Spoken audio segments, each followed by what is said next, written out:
Welcome to this new episode of Transformative Toastmasters. And I'm here with a title Toastmaster, not any kind of Toastmaster, like the regular Toastmasters. I'm not saying that the Toastmasters are not excellent.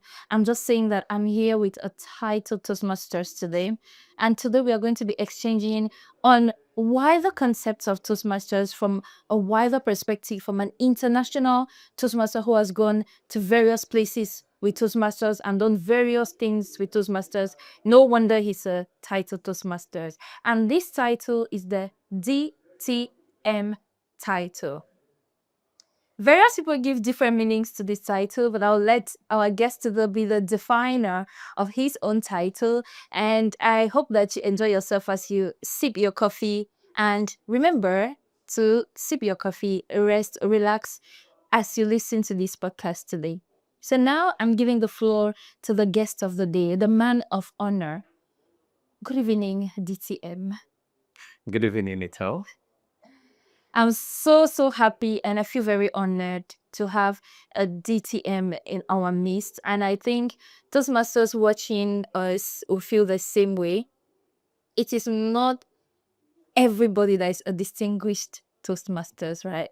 It is not a title given to everyone. So I think we should give a little bit of explanations. But before we get to the explanation, we'd like to know who you are before being a DTM, who you are, and what you do.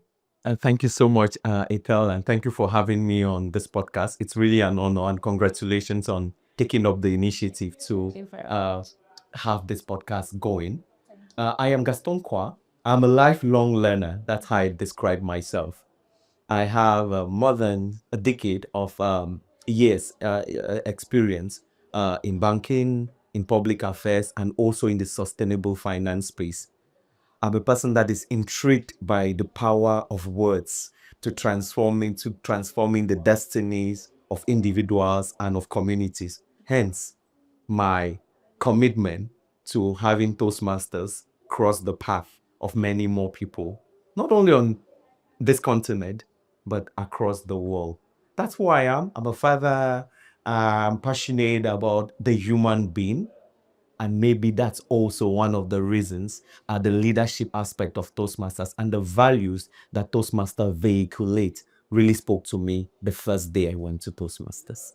And on this first day you went, how was it like? How did you discover Toastmasters and when did you become a Toastmaster? On the 9th of February 2016, when I walked into that club meeting, I was far from imagining that I had taken that first step into a journey that will be transformative, that will so profoundly transform my perspective in life, personal and professional. I was far from imagining that I was joining the organization that will contribute in making me a better husband, a better brother, a better sibling, a better colleague, and simply said, a better human being. I was invited to Toastmasters by a person who himself is not a Toastmasters. He was not, and is still not a Toastmaster. Really? So this was a colleague. We actually worked back then. I was working in South Africa. We had worked in South Africa together, but he went back home. And when I came to replace him, he actually told me about this organization. He had gone once because he was invited.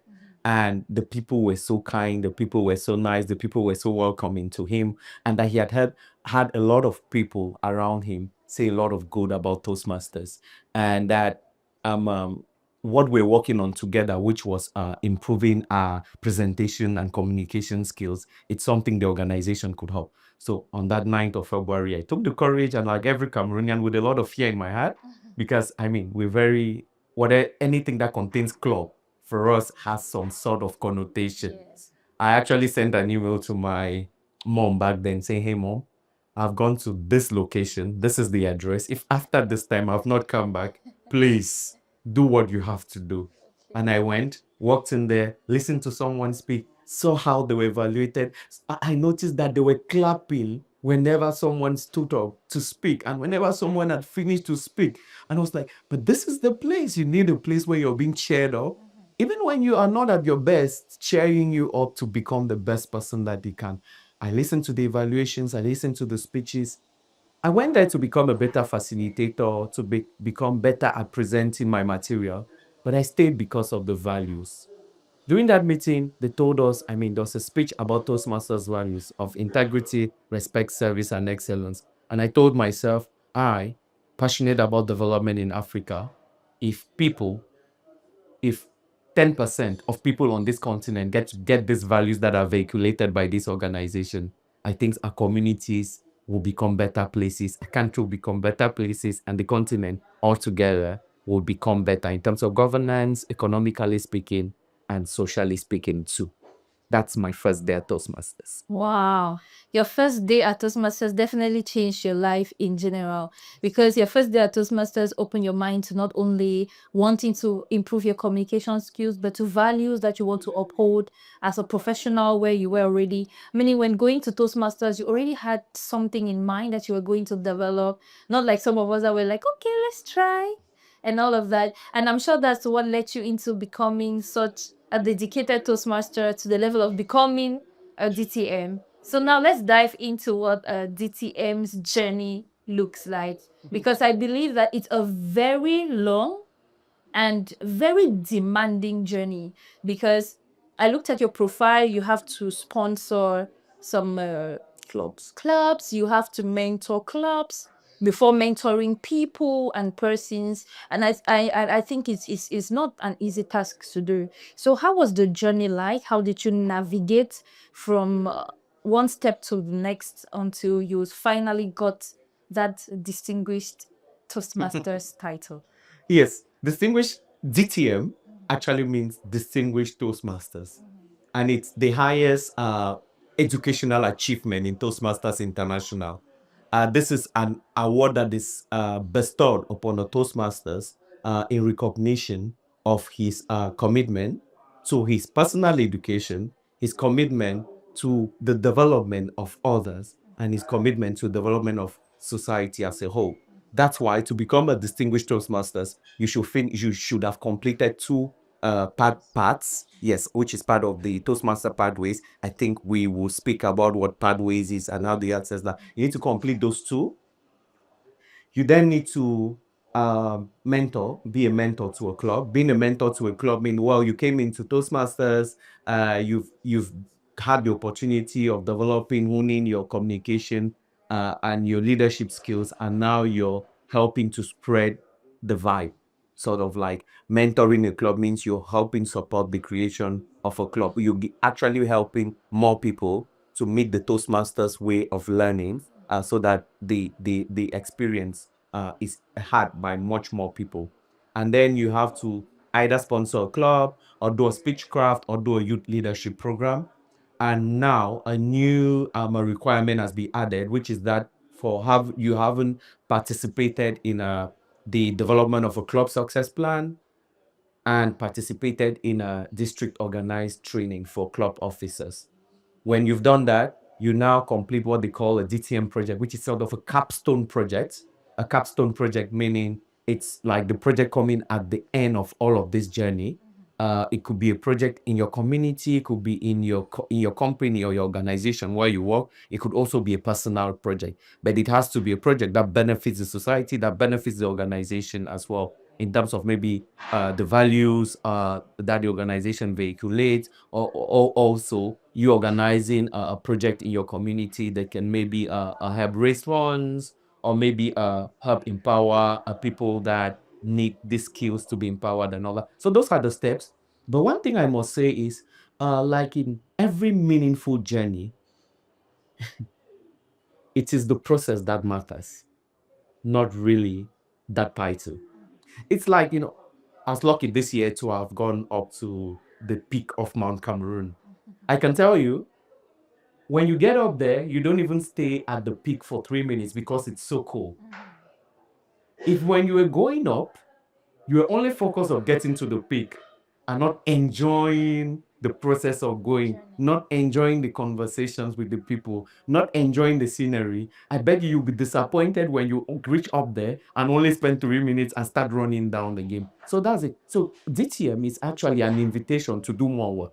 Uh, at my age, I should be ashamed to say, but I'm still a Spider-Man fan, right? Spider-Man says, with more knowledge comes great responsibility. With great knowledge comes great responsibility. That's exactly what happens with the DTM. You've acquired the knowledge, you've acquired experience, leadership, and communication, and it's really time for you to give back. How long does it take? You joined Toastmasters in 2016. How long does it take? Did it take you from being a Toastmaster to then being a distinguished Toastmaster? Okay, I joined in 2016 and I became a distinguished Toastmasters in 2020. I have to give this caveat. At Toastmasters, everybody goes at their pace because we joined for different reasons. We join on different paths. There's really no a black or white sort of trajectory in Toastmasters. We're all different. Some are professional, some are students, some are middle professionals, some are very high up there in their careers. And so people advance based on whatever matters to them. You know that Toastmasters is like a treasure box, right? You open and you pick out of it whatever sort of treasure you need, which is useful for you at any specific point in time. Some people will take 3 years to become DTM. Some will take 5 years. Some will take 10 years. I know a Toastmaster friend who joined in 2009. She's not DTM, but she's the best Toastmaster I know. So it's not about becoming a DTM. It's about enjoying the process and getting all that you can amass along the way in terms of building your relationships, in terms of building your skills, communication, and leadership. Okay. Meaning I shouldn't focus on becoming a distinguished Toastmasters. I should enjoy the journey and dedicate myself to growing and becoming a better person. I really like that message. There is something that you mentioned. I would like us to also reiterate on it a little, and it's about the pathways. Because from your profile, you have completed 2 pathways and you're completing a third one. So, and among them, there's effective coaching, and it's my own pathway as well. And this podcast is even part of my effective coaching pathway. So, why the pathways you chose? There are many. Why did you choose those ones? And how has those particular pathways impacted your journey? Thank you so much. So I did effective coaching as my first part in Toastmasters. And when Toastmasters, when Pathways was launched, because we had a legacy program before Pathways. When Pathways was launched, we had 11 parts. For those that are watching us out there and are not Toastmaster, parts are like your various like the modules you have to do. So Toastmaster is organized in a way that when you join, you have to select like the trajectory you want to follow based on your professional and personal needs. So when you join, you undergo a survey and your proposed parts, you're proposed to. You're not obliged to choose from the parts that are proposed as an outcome of your survey. You can actually decide to select one if you already know what you want to develop. And so when I joined, I can tell you, I was so surprised that I had effective coaching as a part because I had to do my survey. And during the survey, they ask you, why are you joining Toastmasters? What skills do you need to improve? Why are you improving the skills that you are improving? And what do you know already? What's your level? And based on that, there's an assessment that is done and the parts are proposed to you. When I got effective coaching, it was not the part I expected, but I did realize why I got effective coaching. I got effective coaching because at that time I was getting into a role where I was working with more people, and so I needed for the word to coach myself. And also, obviously, coaching is about people. It's about knowing people, understanding their needs, where they're coming from, in order to interact with them. And so I got that path, which I loved. I ended up loving. My second part is strategic relationships. This did fit in perfectly with a transition I was undergoing at work because, I mean, I'm an accountant. I have a bachelor's in accounting and other degrees in finance. So I'm not a communications person. But where I worked, given my sort of like engagement in community, my passion for the human and communication, I was alongside my work, I handled the responsibility for public affairs in the country. So this included managing relationship with media, interviews, write-ups, and that. And so I realized that to manage community relations, manage relationship with members and other stakeholders, I needed that skill. And so I took that path, and I can tell you, it made a huge difference in my life. And so that's what Pathways is. Now Pathways has been rebranded, or there's a new version of Pathways. The paths have been reduced to 6.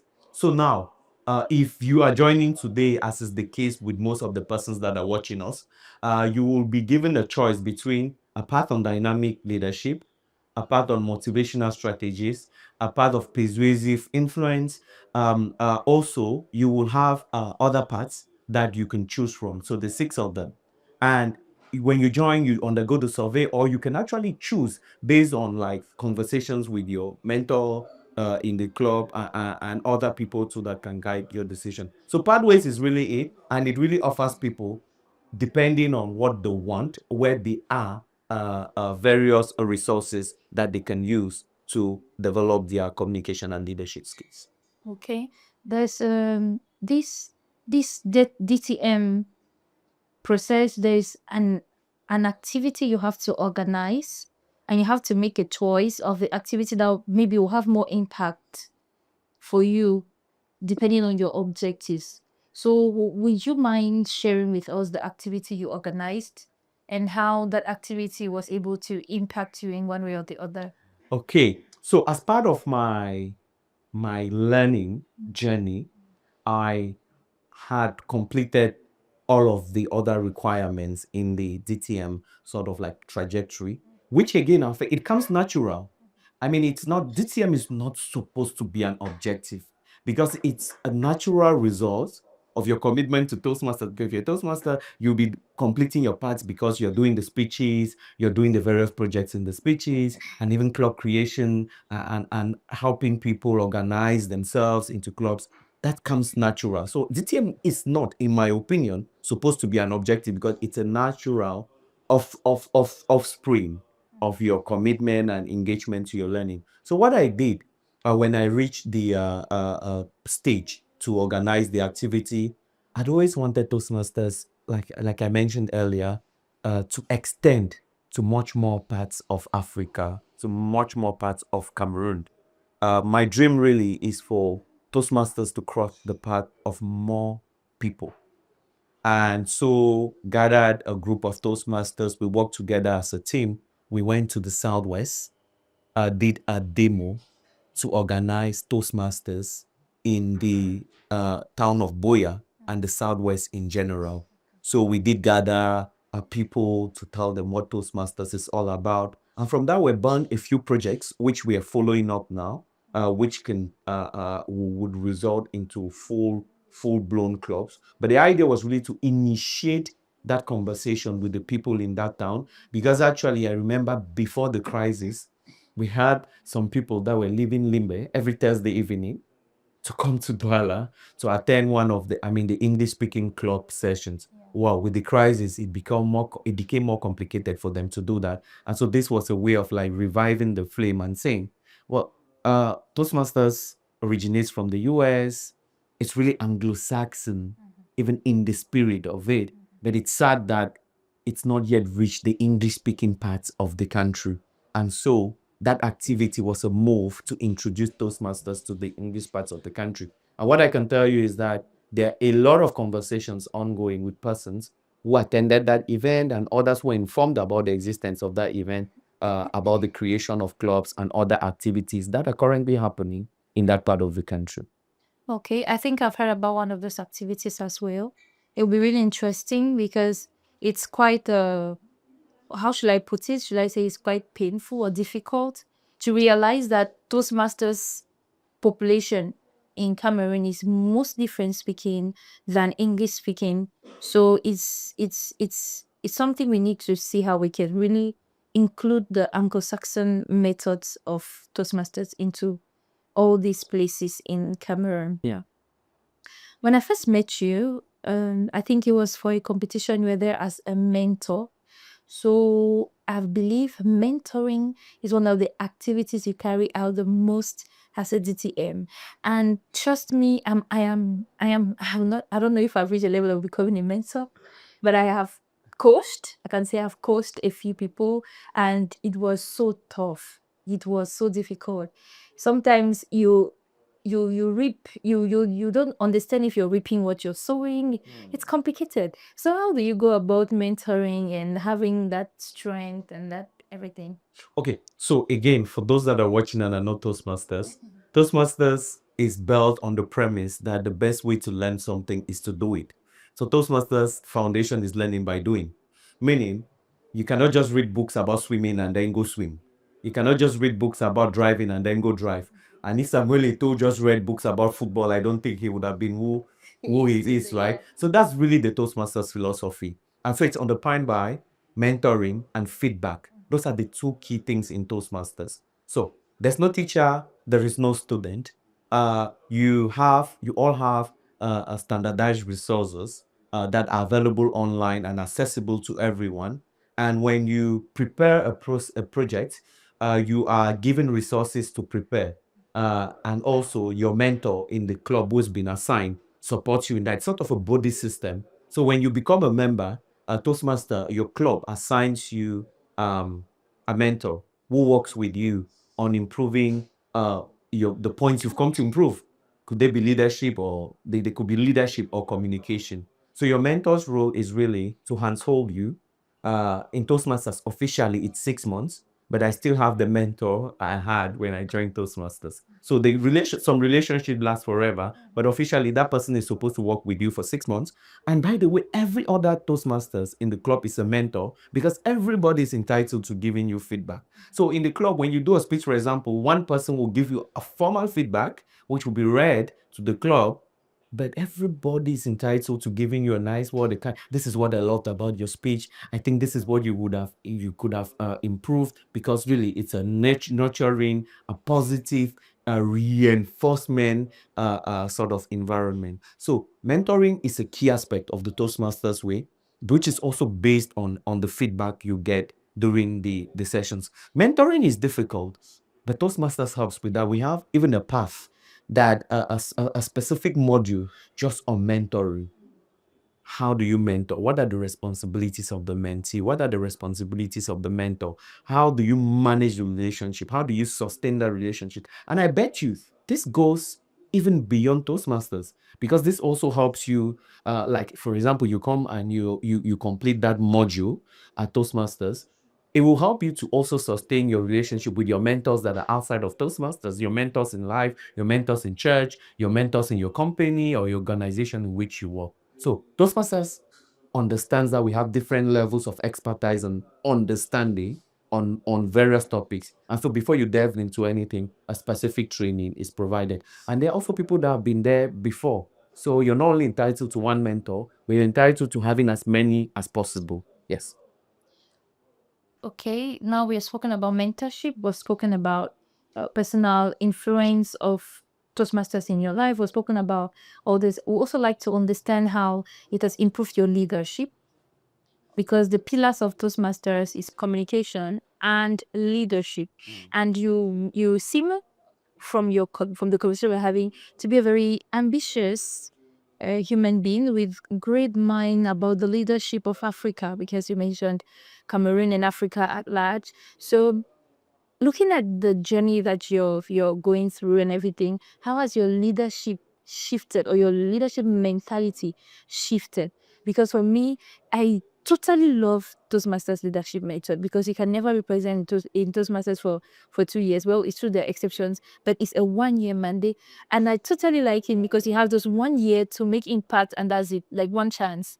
And that's created a certain shift in my mentality about leadership. I don't know if you share in that thought, or if you have any other thing to that it has caused as a shift in your own mindset. As a leader, and throughout the close to 9 years experience I've had managing various positions, or being in various positions at Toastmasters, at club level, and also at regional level, Western Central Africa level, I think one of the biggest lessons I've learned is that leadership is not an ideology. Leadership is not a philosophy. Do you know what leadership is? It's example. Leadership is example. You can talk all you want about being a great leader. You can read all the books you want about great leadership. It is your actions that will either inspire or discourage someone. And I think there's even an author who says if your actions can encourage and inspire someone, then you're a leader. And that's what I've come to learn at Toastmasters. Indeed, you will not in Toastmasters, it's not about you commanding someone to do it. We're all volunteers. Nobody gets paid. By the way, don't think I have any money. Nobody gets paid at Toastmasters. We're all volunteers because we've received through the Toastmasters learning experience. We want to give back. And that's why we give out some of our times to mentor people, to also support clubs and support other activities. And leading volunteers, I have come to realize it's one of the most demanding, but also one of the most rewarding tasks. In the office, your colleague will do something because if they don't do, they can be reprimanded. Yes. If they don't do, their salary might suffer. If they don't do, you might report them. But in Toastmasters, we all come willingly. We all pay our membership dues. So there's no reason why I should be obliged to do something for you. But if, despite the fact that you owe me nothing, I can succeed in getting you to support me in realizing a common objective, then I think there couldn't be a better way to test a leader. And this really comes to me the point that that one of my early HR managers told me in my career, earlier in my career, is that when she's recruiting, she will prefer a person that has had an experience leading volunteers over a person that has not led volunteers. Because leading volunteers and succeeding in doing so requires a different level of leadership skills. So this is really what has changed. And the second thing that has changed, apart from leadership being an example, is that I've come to realize that communication equals leadership. You see, do you think when Martin Luther King Jr., during his time, even when he was an activist and all, do you think there weren't people who had even a better vision than him that time? I guess there were many people with a They better were. vision, yeah. Thomas Sankara, do you think around him there weren't people who loved the country and loved Africa much more than him? But one thing they had that others didn't have, they had the ability to articulate their vision. So they shared their vision so much so that people bought that vision. And Thomas Sankara died in 1986. But we still talk about him today. Martin Luther King Jr. was assassinated. We still talk about him today. And other visionaries in life.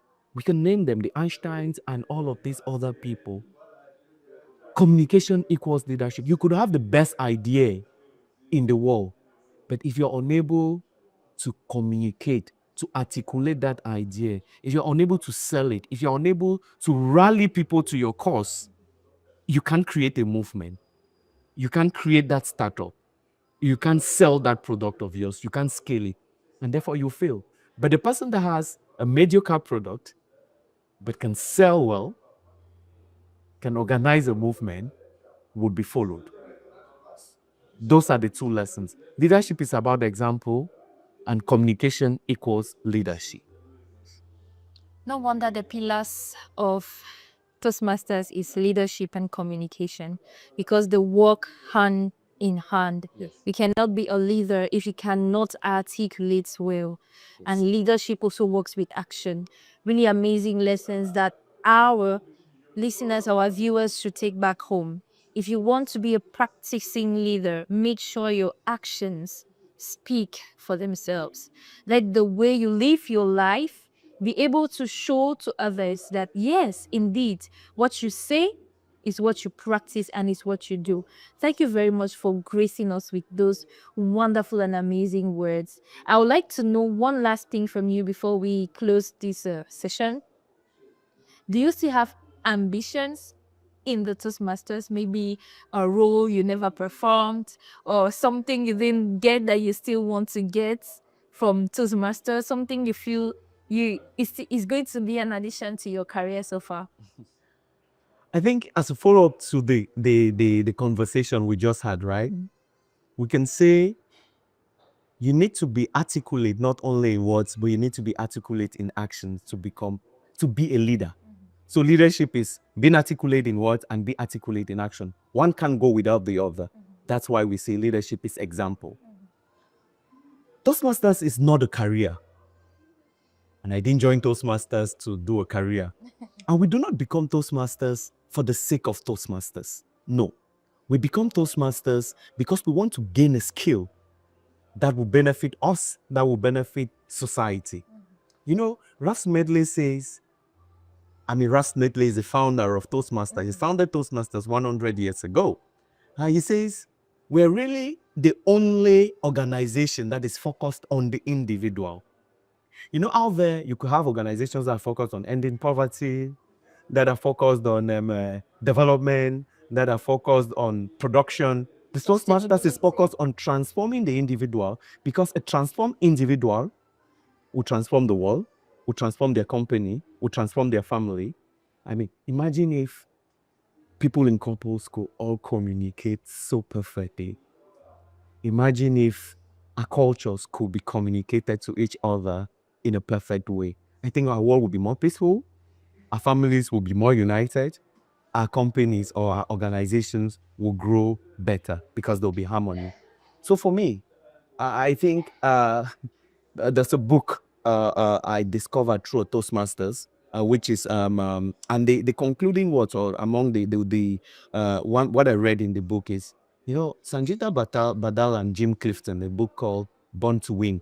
They say, generally in life, people will ask you, what are you doing? Where do you work? They never ask you, what are you building? But when conversations change from, what are you doing? Where do you work? To, what are you building? The world will change. And really, that's the mantra by which I live. It is not what role I hold. It is not what position I hold. It is not what title I hold. It's, what am I building? Am I building myself? Am I building society? Am I building the other person? I think these are the questions I ask myself every day. And maybe on the last note, it's to say, this what inspire me, as well as the words of Jomo Kenyatta, first president of Kenya. He says, our children might learn about heroes of the past, but our obligation, us, is to be architects of the future. What am I building? That's the question I ask myself, and not what am I doing or what title I'm having. I ask myself, what am I building? What am I building? Like, I don't know. I don't know what to say. This session was just so inspiring. My brain is so open and I'm learning a whole lot. And I'm really happy because it's quite encouraging to have an amazing person like you share this thing with me. It has transformed me. Even if even if I close today, I don't know. I have learned a whole lot already. And I'm very grateful for your time, for your patience, and for your openness to share this knowledge today. Thank you very much for today. And I would just like to say one last thing. Apart from thank you, I have a friend who usually says, I wish there was a better word, but thank you. Because sometimes you feel like thank you is not enough to express how grateful you are for certain things. And I just want to say this to you and also to the people listening today, that I live here not with great ambitions of anything, but to focus on being a builder of a better future, a builder of a better tomorrow. Because I met someone who taught me that it's not about great things to do and amassing a lot of things to do and wanting to reach the peak, but it's about the journey, enjoying the journey, the discussions, the conversations. It's about focusing on building something, and that's so enlightening. This is the best day of my life, I can say.